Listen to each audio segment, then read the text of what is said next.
দর্শক বন্ধুরা, এখন আমি এমন একটা ভয়ানক জায়গাতে আছি। এটা সচরাচর এরকম জায়গায় কেউ আসে না। তো আজকে আমি এরকম একটা জায়গায় চলে আসছি, যেটা আমি আপনাদের সাথে শেয়ার করছি। দেখতে পাচ্ছেন এখানে কিন্তু অনেক আগের একটা পুরানো ঘর দেখা যাচ্ছে। আপনারা কিন্তু অনেকে ওই যে আহট দেখেছেন, আহটের মতো কিন্তু এখানে কিন্তু ভয়ঙ্কর পরিবেশ। তো এরকম একটা পরিবেশে আমরা আসছি, দেখুন বাড়ি ঘরগুলোর কি একটা অবস্থা। তো এরকম একটা পরিবেশে আমরা আছি, আমারও ভয় লাগছে। এবং এটি এমন একটি জায়গা, দিনের বেলায় কিন্তু এখানে ভয় লাগছে, না জানি রাতের বেলা এই জায়গাটা কতটা নির্জন হবে।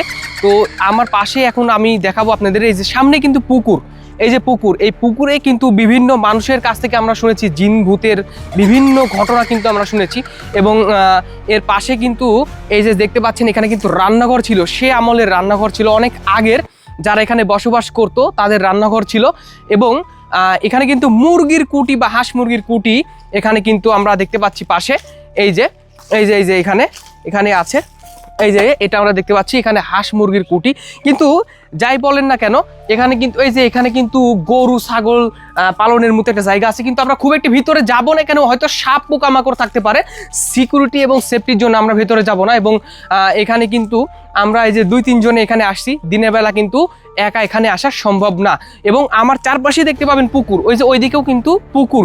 কিন্তু বাস্তব কথা হচ্ছে এখানে সচরাচর দিনের বেলাও কেউ আসে না। তো আমরা যাই হোক ঘোরার উদ্দেশ্যে ওইদিকে আসছিলাম। তো এই জায়গাটাও একটু কৌতূহলবশত আমরা আসলাম এবং আপনাদের সাথে শেয়ার করলাম। আসলে জায়গাটা অনেক ভয়ঙ্কর জায়গা, এবং এখানে বিভিন্ন উল্টাপাল্টা কাহিনী অনেক মানুষের সাথে হয়েছে, যেটা আমি আপনাদেরকে এই জায়গাটি আর কি দেখালাম।